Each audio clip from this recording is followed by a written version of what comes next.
না, এটা দিয়েছেন। মিডিয়া যখন পেন ড্রাইভ দিবেন পিছনে, পেন ড্রাইভে চালাবেন তখন মিডিয়াতে চালাবে। তারপরে অ্যাকাউন্ট, যে জিমেল অ্যাকাউন্টটা অ্যাড করলাম এখান থেকে। তারপরে রিমোটের ভয়েস কন্ট্রোল যদি করতে চান, রিমোটের ভয়েস কন্ট্রোলের জন্য দিয়েছে 3 সেকেন্ড হোল্ড করে ভয়েস কমান্ড দিতে হবে। তারপরে সেটিংস, এই সেটিংস এর ভিতরে সমস্ত ইয়ে পেয়ে যাবেন। যেমন আপনার পিকচার মুড চেঞ্জ করতে পারবেন, ওয়াইফাই কানেকশন করে দিলাম, আদার্স নেটওয়ার্ক বা পাসওয়ার্ড চেঞ্জ হলে ওয়াইফাই ঢুকে আবার পাসওয়ার্ডটা কানেক্ট করে নিতে হবে। সেটিংস এ, হ্যাঁ। পিকচার মোড, এই পিকচার মোডে গিয়ে এখানে প্রত্যেকটা মোড দিয়েছে আপনার।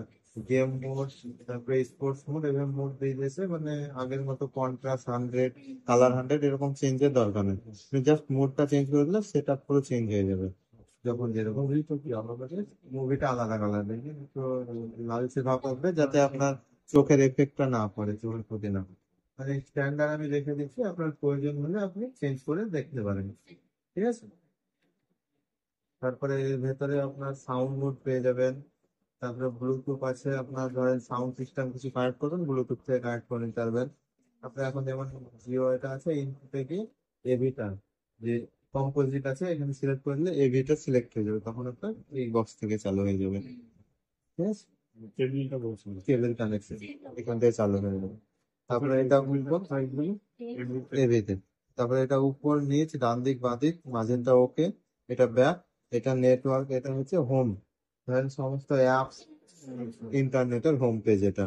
এটা রেডিও এখন কাজে লাগে না। ভলিউম, এটা উপর দিক করলে প্লাস হবে, নিচের দিকে করলে মাইনাস, একবার প্রেস করলে মিউট হয়ে যাবে। তারপরে ডাইরেক্ট ইনপুট এখানে দিয়ে আছে, ভেতরে আছে, প্লাস এখানে ইনপুটটা দেওয়া আছে, একবার প্রেস করলে আপনার কম্পোজিট অপশন খুলে যাবে। ঠিক আছে। তারপরে কুইক দিয়ে দিয়েছে YouTube, Netflix, prime video, direct কোথাও আছেন এটা প্রেস করলে ইউটিউবে চলে আসবেন যে কোনো জায়গা থেকে।